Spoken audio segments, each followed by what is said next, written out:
Okay, so Harp the Hairline, right? Yeah. So where did that name come from? Like, what's that all about? Well, originally when I used to make beats, one of my favorite movies is The Heartbreak Kid. Okay. So instead of coming up with tags for beats, I used to take clips of that movie and just throw on the beat for the intro. But obviously it's patent. So Yeah. we're in the studio one day, and I took my hat off.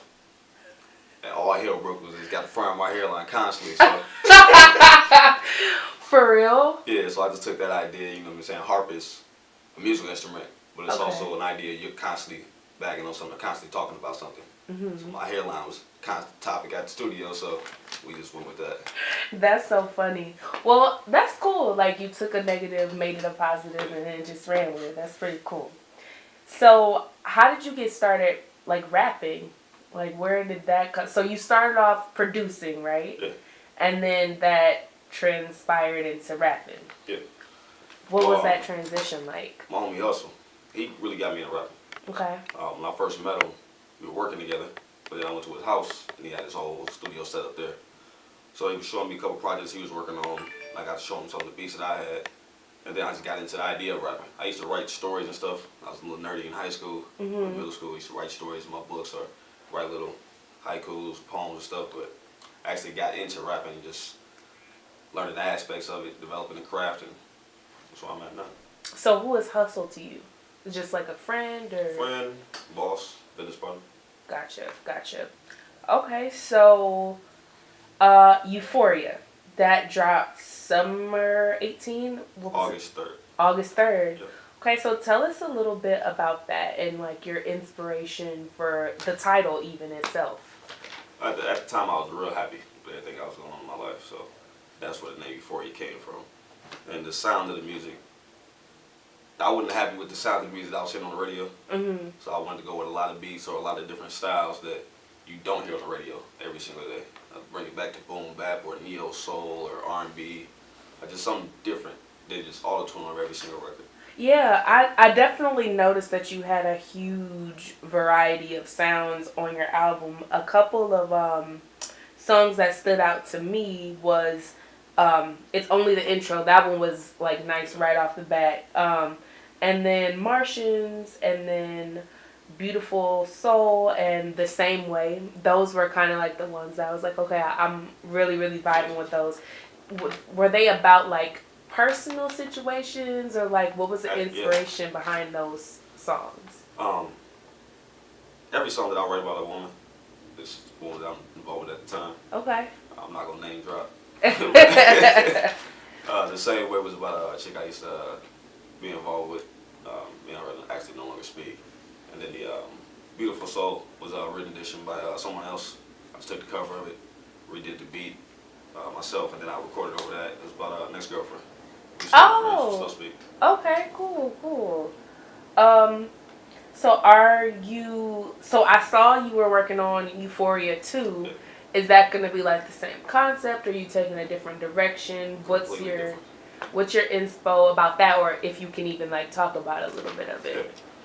It's still gonna be lyric heavy, but the drums and the way I had the whole sound of the project set up, it's gonna be more towards the Kanye, Travis Scott 808 drum heavy project. I did want to do something that could pull radio play or mainstream attention, but it's still not gonna be singing. It's still gonna be lyrics, rap. It's gonna be stories, and then there's gonna be me talking and me rapping about whatever. Okay. If I can catch the beat, then we just gonna rap. Gotcha. So I noticed that you are like putting emphasis on like want to be different and like wanting to stand out. And how do you feel about like the rap game currently? I know a lot of people have been saying like it's not the same. Rap isn't rap anymore because of all like the new people. It's kind of like the same generic sound. They're talking about the same generic concepts. How do you feel about rap today? I don't want to come off as an old head. I ain't 30 yet, but you look at all my favorite artists. Though he's not into lyrics that much, but 50 Cent's always been my favorite artist. Really? Yeah. Wow. What about 50 Cent? Like what? I just like his aggressiveness. Even from the Power of the Dollar album before he dropped Get Rich or Die Trying. That was my favorite project of all time. So I was really into him. And then, pause. But Banks, that was also one of my favorite lyricists. You look at Pusha T, you look at all the older rappers. That's where I get my style from. So listening to music now, I can't relate to it. There's no disrespect to artists now, but it's not something that really gets my attention. We were at the studio the other day, but everybody who wants to come in and record a project, when we engineer it, they all want to use auto-tune. They all want to sing on every single record. I was like, okay, if this new project, we'll take them same beats, we'll take them same 808 heavy drums, but we'll make it in a different sound. Still the same layout, but a different sound. Okay. So, speaking of hip hop and like big things going on right now, what were your thoughts on Meek's new album and like his contribution to like the community and like black people in general? I'm a Meek fan right off the bat. 'Cause I'm a Sixers fan. Okay. Obviously, from Philly, he's a huge Sixers fan. But the project was nice. Obviously, it dropped later in the year, so nobody threw it in the top 5 albums of the year. But to me, it's right up there with Daytona to me. Right. Push. It was a great album, man. Everything he's doing in the community is based off experiences that he's had with the law or he's had with injustice.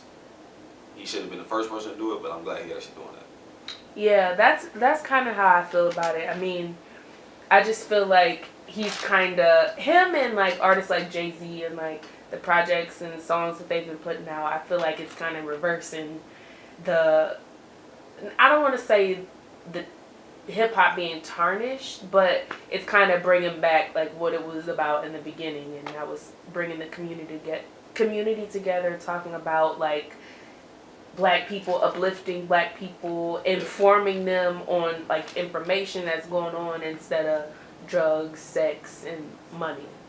I got a song on my project, E2. It will be on the project. We're not cutting this one. It's called Pressed. Okay. It talks about those same topics. And I thought it was a cool idea. I took the video clip from Deontay Wilder. Oh, wow. His most recent outburst, and threw that in there. Okay. It just as a prelude to me talking about that subject. And then it finishes with, obviously, that famous line, to this day. Okay, that's what's up. So, like, have you ever had, like, any personal, like, situations with the law or, like, where you've ever felt, like, singled out, or have you ever, like, experienced oppression firsthand? Yeah, I got expelled my second day in high school. Wow. Yeah, shout out Marcus. One of my close friends got into an altercation with somebody in high school. Got recognized on camera, so he got suspended. The next day, like a group of people in the school just walking around the school looking for him, trying to fight him. Oh, wow. Because they were mad. Their friend lost the fight. Mm-hmm. I saw it, so being me, I walked up to all of them and I'm like, that's not happening. Obviously, they jumped me. Oh, wow. Once the police came, they broke everything up. I got arrested, but I lost my belt during the fight. Somebody ripped my belt off, so my pants were falling down. I'm in cuffs. Like, y'all pull my pants up. I'm not sitting down until y'all pull my pants up. I got punched in my stomach and they set me down. Wow. Then I got expelled for arguing with the police and fighting with the police. But I'm in cuffs the entire time. Wow. That's crazy. And that happens a lot where, especially, it seems like younger and younger and younger, like, they're just kind of snatching young black men, singling them out, and just not being fair, and just, you know, a number of different things. So I think it's kind of not cool that you experienced that, but I definitely think that a lot of young men can, like, learn from that and just kind of take themselves out of those type of situations. Nowadays I'm up hella early, fucking my 9 to 5. Cause she a job, talking pussy, wet as water watch. I'm in there doing overtime. I told her stamp my name on it, baby, so I'm immortalizing any nigga fucking you after one on a stake in my